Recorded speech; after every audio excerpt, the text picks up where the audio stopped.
Hello students, welcome to this part 2 of the Kitemaker short story written by Ruskin Bond. So this is in continuation with the video I have earlier uploaded in YouTube. So there we have spoken about the author and also we have read the story. Here you have the summary and discussion. The Kitemaker is a short story by British Indian writer Ruskin Bond. Ruskin Bond was born in 19th May 1934. He is an Indian writer. He was born in Missouri. He was awarded the Sahitya Academy Award and the Padma Shri. He received the Padma Bhushan in 2014. So in this particular story, The Kitemaker, you can find the protagonist, the important person in this story is Mahmood. Mahmood lives in rural India along with his son's family. So you can also find his grandson in the story. The grandson is Ali. He is seen playing with a kite in the beginning of the story. Mahmood was once a kite maker, professional kite maker. But now due to his age-related difficulties, he just rests at his home, outside his home under the banyan tree, under an old banyan tree. Ali's kite gets caught in the tree's branches and he runs to his grandfather for help. So if Ali has any doubt regarding kite flying or kite making, he can certainly go and ask to his grandfather because he is such an expert in kite making. The grandfather gives him another kite and Ali promises not to lose this one. He goes to fly it. As the grandson gets off to fly the kite, Mahmood memorizes about his past and realizes how the world has changed. He was once a master in his profession of kite making. So he had even received a patron from his Nawab during that time. Then the town was not very much crowded and there were more open spaces to fly kites without any disturbance. Even the grown-ups engaged happily in kite flying. Men would conduct numerous competitions against each other in the presence of the Nawab. Once he had built a huge kite for the Nawab, and it looked like a dragon in the air, and people also created many superstitious stories related to that dragon kite. The kite was very difficult to fly, so he made a prettier, easier one for the Nawab. Nawab was not able to fly the big, huge dragon kite, so Mahmood made an easy one for Nawab. He presented to the Nawab a musical kite, which was like a violin. It sounded like a violin when it rose in the air. Nawab loved that kite and had appreciated Mahmood for his kite making skill. He got patron for kite making also. Life has changed for the old man. The Nawab is no more and his younger generations are leading ordinary lives. So Nawab's descendants have become very poor now. Nobody appreciates kite making in this routine, tiring life. None of his neighbors know that Mahmood makes extraordinary kites. Now nobody bothers about kite making. Life has become fast. People living in his village have become busy. They have no time to inquire about the wellness of the old kite maker. Earlier, when Mahmood was not well, people used to rush to him and ask about his health. But now, nobody inquires about the wellness of the old kite maker. Mahmood feels left alone.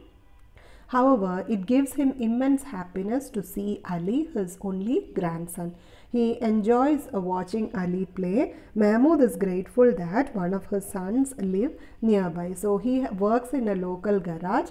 His other son was stuck in Pakistan during the time of partition and he was not able to come back home. Mahmood is seen exhausted by the end of the story. When Ali calls him, he doesn't respond. Ali gets scared and he runs to call his mother. Mahmood is very old now, so he passes away at the end of the story. Mahmood's death is symbolically described by a butterfly flying from his body to the sky. Bond uses a lot of imagery associated with nature. The old twisted banyan tree stands for the old man, and you can find a young mimosa tree. It symbolizes the energetic grandson. So you have comprehension questions. So first question is write an account of the lifestyle of the people in the past as described in the story The Kite Maker. Okay, so I have given certain points here. You can elaborate on those points and write the answer. So people in the past had relaxed life, they had no stress and they enjoyed life. Even grown men, adults flew kites during that time. Kite flying was also the sport of kings, and people used to spend their idle hours happily flying kites. Mahmud was a very famous kite maker then. Everyone was concerned about the health of the kite maker, and they had a kind of community living. So they were very much concerned about their neighbors and people in the community. Mahmud made wonderful and rare kites. He was recognized by the Nawab. He was given patron for kite making. Those olden days were the prime of his life, and they were more leisurely, spacious days. Second question. Describe the lifestyle of the people in the present as depicted in the Kite Maker.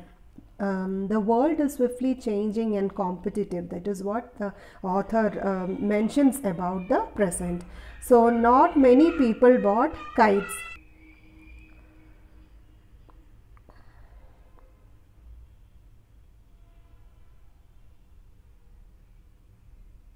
Adults disdained kite flying, children preferred to spend money at the cinema, and there were not many open spaces also to fly kites. And Nawab is no more now, and his descendants, his younger generation, have become poor. The children who bought kites have become adults, and they are now struggling to make a living.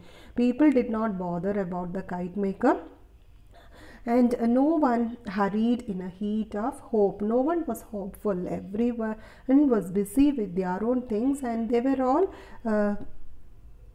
very swift, and they were just in a struggle, and they were not positive at all. Now contrast the status of Mahmud in the past with that in the present. Mahmud was once a very famous kite maker.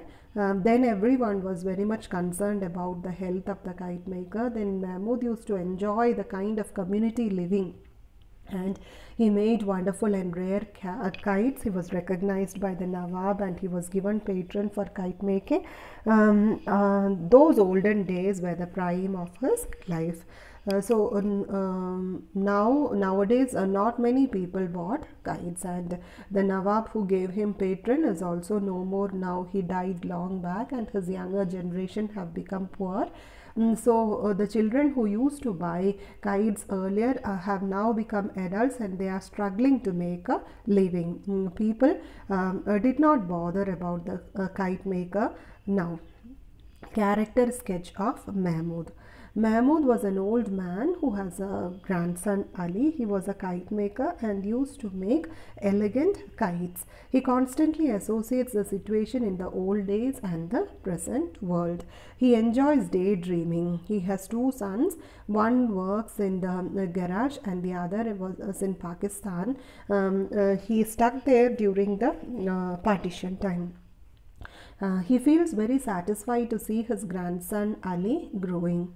He constantly associated himself to the old banyan tree. It stooped and gnarled and have warped branches like his body. Both of them are old, and a banyan tree looks like a symbol of the old age of Mahmud. Explain the symbolism of the kites and the trees in the story. I have given points here. You can develop on this. Bond uses a lot of imagery associated with nature. The old twisted banyan tree stands for the old man Mahmud, and the young brisk mimosa tree symbolizes the energetic grandson. Usually kites are used as most important symbols in the novel. Earlier, traditionally, kites symbolized both prophecy and fate, and both these ideas are well applied in this story. Okay.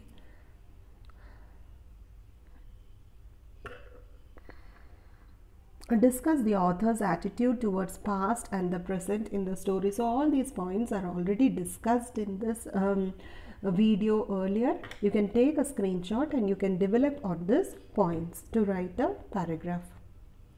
So here you can read the Kitemaker in the first link given, and second one is from where I took an outline of the summary.